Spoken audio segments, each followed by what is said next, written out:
Hello, I'm Ronan McLaughlin, and welcome to Performance Process. And I'm Dave Rome. Welcome to Geek Warning. I can't mispronounce your name. No, that's all right. Yeah, a little bit of a role reversal on this one because Ronan went ahead and did a pretty incredible pit walk at TDU that is so good on so many facets that we decided to run it as both a members-only Geek Warning and a members-only Performance Process. Well, before I get into what I did exactly, what that means is that if you're hearing this and you're not a member, it means you're going to get cut off somewhere halfway through. The full episode is for members only. So if you haven't signed up yet and you like what you hear in the first half of this episode, then head on over to escapecollective.com/join, do that whole thing, and you will not get cut off in future. Yep. And it's worth keeping in mind that the first half of the episode is great. So please tune into that whether you're a member or not. Just know the other half of the episode that if you're not a member, you won't get is just as good. So anyway, Ronan, what is this episode? Well, what is it? Yes, that is the question. It is a pit walk with JP Ballard of SwissSide. Now, SwissSide might have come to a lot of people's attention in the last month or so as the new wheel supplier to the Decathlon AGTR Le Mondial WorldTour team. But actually, the wheel manufacturing side of SwissSide's company is, I think, less than 50% of their business. The other 50% is as an aero consultancy firm for many of the manufacturers in the World Tour. JP's own experience comes from sort of being an aerodynamicist in the World Tour, and much of the sort of aerodynamic and performance optimization work he has done for many, many brands across the World Tour. So with that experience in mind, I grabbed a hold of JP and took him into the pits at the Tour Down Under. And team by team, we went through each squad's bikes, their wheels, their aero helmets, their non-aero helmets, their entire setup, and sort of critiqued each one in terms of how optimized it is for performance in the World Tour. Critiqued he did, because it's amazing that you were standing within a gazebo and yet he was still able to throw more shade on top of a lot of the bikes being seen.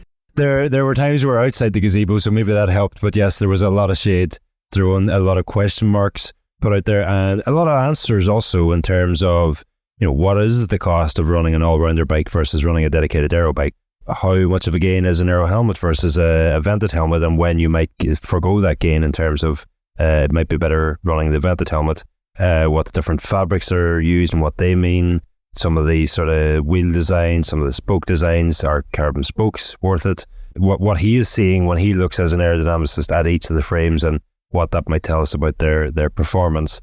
And yeah, it was just fascinating throughout. Yeah. Okay, Ronan, so how do people listen to the full version of this episode if they are not currently subscribed to the Performance Process or the Geek Warning members-only channels? Very, very simple, Dave. You'll either get half the episode and as such half the analysis of half the World Tour teams. And if you want to get the rest, then you can head over to, again, escapecollective.com/join. Sign up there. You can choose to be either subscriber or a member. You can choose a monthly or an annual package. It doesn't really matter. So long as you have signed up in some way, shape or form to escapecollective.com, you will then get an email with a one-time only link that you need to click, do some hokey-pokey stuff, and then you will have the Escape Collective Performance Process and Geek Warning special member-only episodes delivered to your podcast app of choice each and every time a podcast is released. Now, podcast app of your choice, excluding Spotify, because they don't really help us with this thing, and we can't really do this thing through Spotify. All the other podcast apps, you'll never have to repeat that process again. You will just get the full and uninterrupted episodes of these podcasts as and when they are published. Yeah, and I know our colleague James Huang has gone through the entire process of giving his credit card details and signing up to getting the podcast episodes in his app of choice in under 90 seconds. So off you go. It doesn't take long. I wonder if you're wearing aero socks, would it be faster? Or aero gloves. Maybe aero gloves would speed up for a future episode of Performance Process. All right, Ronan, that's enough of this. Let's kick it off. Let's take it to where you are in the pits with JP. Let's go.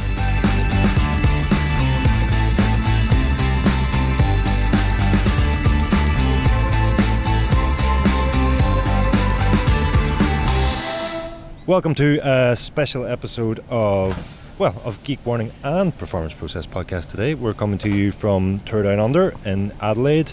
And, I'm going to be your host for this episode. My name's Ronan McLaughlin. I am standing in the pit zone where all the teams have just arrived back from the finish of Stage 2. And today I'm joined by JP Ballard of SwissSide.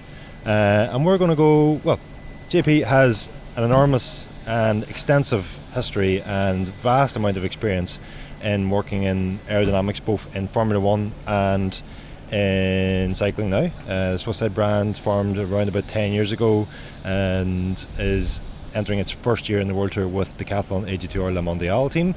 We have a full episode coming with, when I say full, I mean like we have a 3-hour long episode coming with JP. Oh, sorry about that, everyone.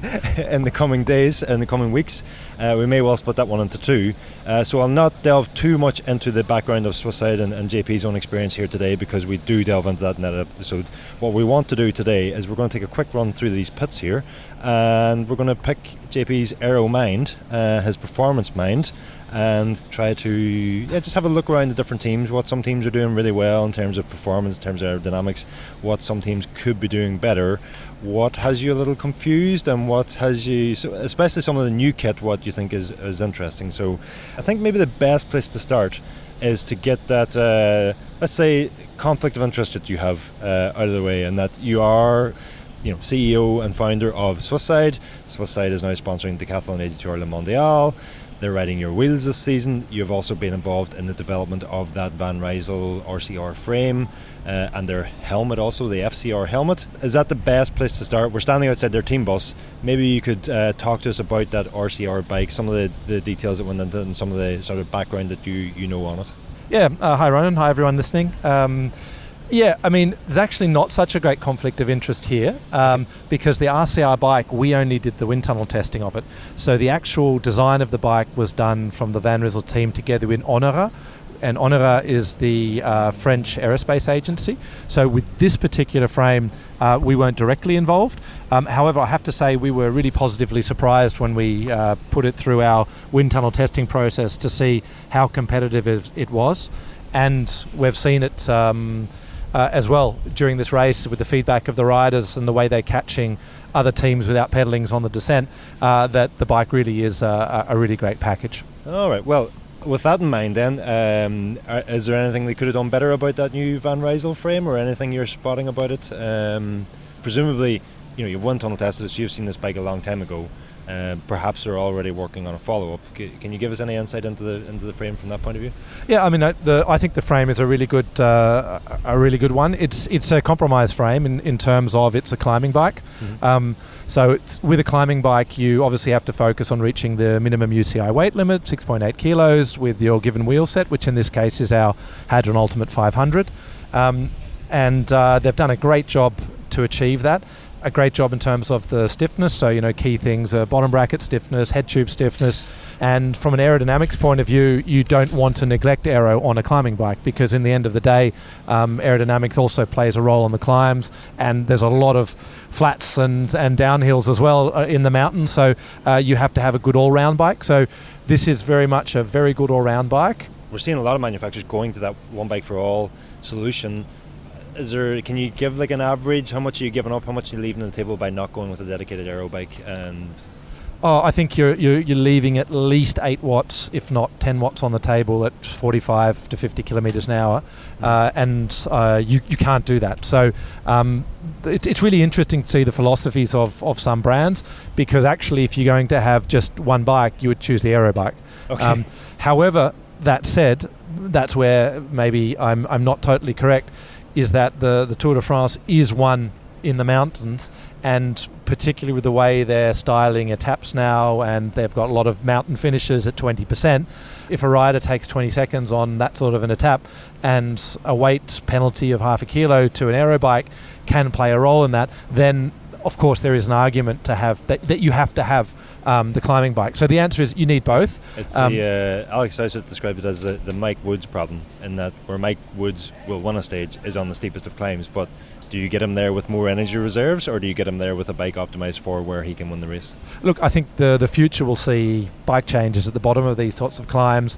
Maybe the domestiques riding the aero bike to get the leader all the way to the bottom of that climb, who's been in the shadow with the climbing bike just for that last punch up the hill. Domestique riding the team leader's bike. We haven't seen that before. That could be interesting. Well, that could also be interesting. Yeah. But I thought that's what you meant. Oh no, I meant the domestiques riding. That was. But I really like your idea there, and just a bike swap between the two riders. But no, I mean, it's totally possible for the teams, say you've got a final 10-15 kilometre climb at kilometre 30 from the finish to do a bike change, with the team car. That's. Do you think the energy expenditure coming back from a bike change would be outweighed by the change to a different bike? I think if it's done in the right way, and you've got the helpers, the rider's got the helpers with him to bring it back, I think it's totally possible. Depends where you do it as well. But ultimately, the answer is you need two bikes. Okay. You need your climbing bike for the 5% of the races where it's decided on that climb, and for the rest of the time, you need an aero bike. That's a fact. And will Van Rysel have an aero bike on the way? Do you know, or I believe there's something in the pipeline. Oh, so, okay. Interesting. The Van Rysel. What's really cool is they're very much committed to performance. They understand the performance, and they're not leaving any stones unturned. So they're going to make sure they have everything they need to compete at the very, very top. There's a few other brands that you have worked with, a few other manufacturers you've worked with. We'll touch on those, and we'll if I stop you at a team and you've worked with that manufacturer, just let us know in case I miss any. But we'll move on from AG2R now for the moment. We're trying to keep this podcast fairly short. You have a flight to catch. So next door to them here is Bora Hansgrohe.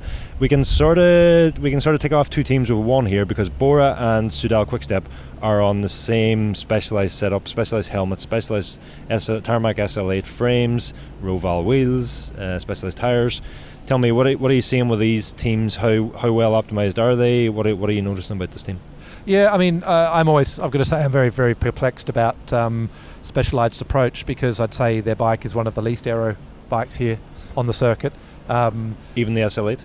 Yeah. Okay. And I just doesn't make sense. I mean, the laws of physics haven't really changed. So, but they've got their strategy. What's interesting, looking into the back of the Bora Hansgrohe team here, as you can see, they've got two types of helmets. They've got their Evade, I think it's the Evade 3 helmet, which is absolutely a benchmark aero helmet. So, they do a great job there. But we also saw some of the riders using their other very ventilated helmet. And of course, in the heat here in Adelaide in the last few days, that's been very important. But today's been a lot cooler. We had a 23-degree day instead of a 38-degree day.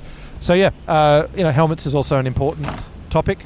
On the SL8, you're saying there, they've obviously, in your opinion, they've went too far towards the all-rounder bike or the climber bike with that one.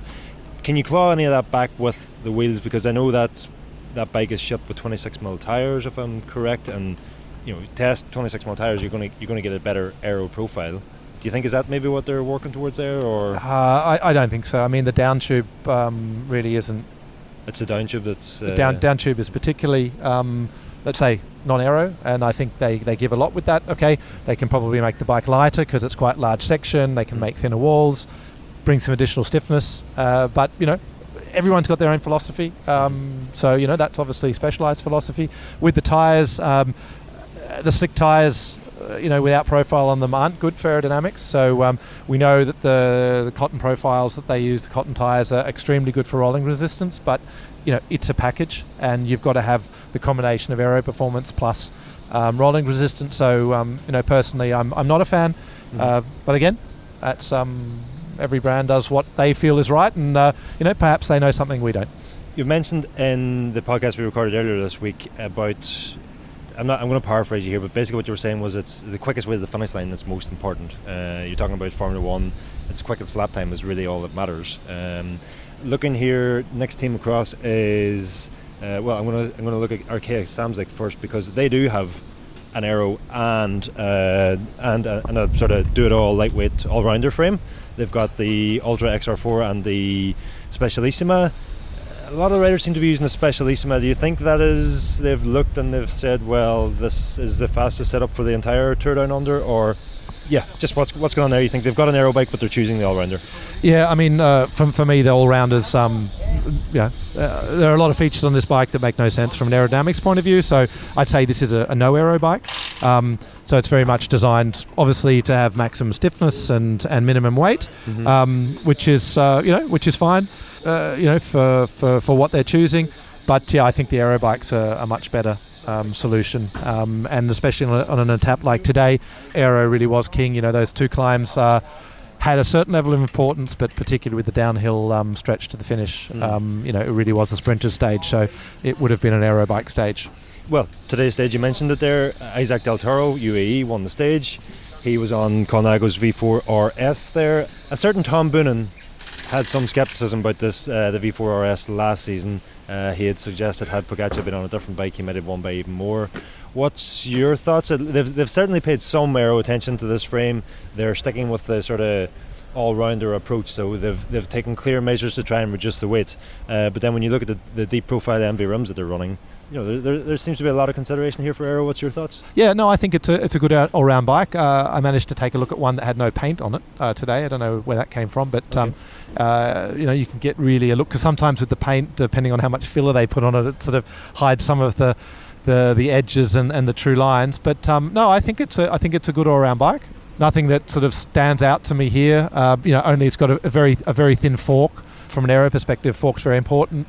The truncated profile on the rear of the fork or the cam tail, does that make up for the lack of depth, or can you really not? In this case, it's a very, very narrow depth. So okay. I'd say that's a little bit too small. But I know it's also a styling consideration, and the Italian brands, and also understandably, also a bit of weight. They put a lot of emphasis on that. But I think it's a reasonable bike. But certainly not up there with top level aero bikes.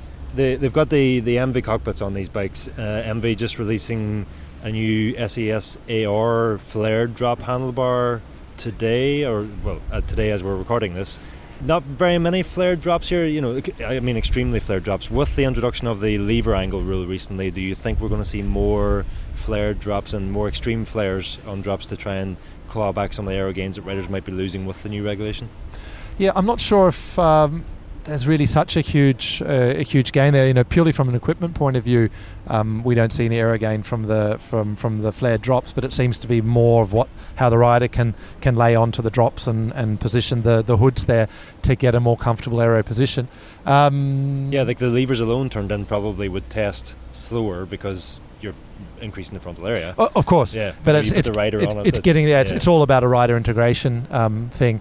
I think it's interesting. It's a two-piece stem and handlebar, which we know is always a compromise. Some of the riders also have a one-piece. I don't see any of the new MV cockpits here today. They're only just released, and so there will be a third option even, and that, from what I understand, that'll have the greater flare in the drops below the lever hood, so you can keep your lever straight. Yep. But it does have quite a flare on the lower section of the drops. Yeah. Anyway, but I think overall the NV handlebars look all right. The integrated one, so we're standing in front of those. Of course, you can't see what we're talking about, but we've got two bikes in front of us here. One has a fully integrated stem and handlebar, and one has the sort of round tube sensor with a stem clamp. Interesting is that we talked about this in the other podcast, where you wrap bar tape on the bars. Yes. I was looking at that today. Some teams wrapping bar tape onto the aero section. Others not. Here we've got both, one without, one with. Rider preference. Rider preference, perhaps. But we know that's a small loss. But obviously the rider's got to be comfortable as well. So. Like one thing about the MV wheel set setups here, they're obviously they're pretty wide rims, matched that with pretty wide tyres. We see UE are running the time trial version of the GP5000. Talk to me about how, when you go wider, I measured Tadej Pogacar's tyres at the Tour last year and measured what was 32 millimeters, if I remember correctly. Seems huge. What effect are you getting from wider tyres? Does the rolling resistance gains offset the aero drag? In our measurements, not. But you do get more comfort. You do get some better grip in corners. So where the bigger tyres play a role is more in the when you get really, really rough stages. It's taken extreme when you go on the pavé, on the cobbles. But yeah, in general, interesting that they're running the GP5000 TT TR. So like you say, that's the lighter carcass tyre. The only challenge, like it's got lower rolling resistance than the standard STR, but it's more prone to punctures. So it's a compromise that the teams have to take. Are they willing to accept some risk of some punctures over slightly lower rolling resistance? So interesting choice here. Believe it or not, I heard recently that Ineos did the entire Tour de France on the TT-TR tyres and didn't have a single puncture. Wow. Okay. For an entire tour, which seems incredible. Yeah, it does seem incredible. I mean, no matter how good your tyres are, you would expect to have a puncture across. Yeah. Across 8 riders in a 3,500 kilometre race or whatever distance it is. Yeah. No. Interesting. Well, folks, very sorry, Ronan here again, interrupting you, or is it Dave? I'm not sure. I said it was Dave at the start, but either way, it's one of the Escape Collective here to let you know that unfortunately that's all you get if you're listening to the free version of this podcast. Again, I'm not going to bore you with all the details. We laid them out at the start, but if you want to hear the rest of this podcast and hear JP Ballard critique the rest of the World Tour setups, or at least most of them, then you'll need to head over to escapecollective.com/join and sign up today. Then we'll give you the rest. We promise. You'll get all the podcasts. Yes. All the podcasts. And it's very easy to do. 90 seconds, some credit card details, and you're there. And it's probably worth mentioning that not only do you get access to the podcast, you also help with the creation of everything that we do at Escape Collective, because we are wholly and solely member funded. So without your support, well, we might not be able to do this forever. So yes, please consider joining and enjoy the rest of this podcast episode.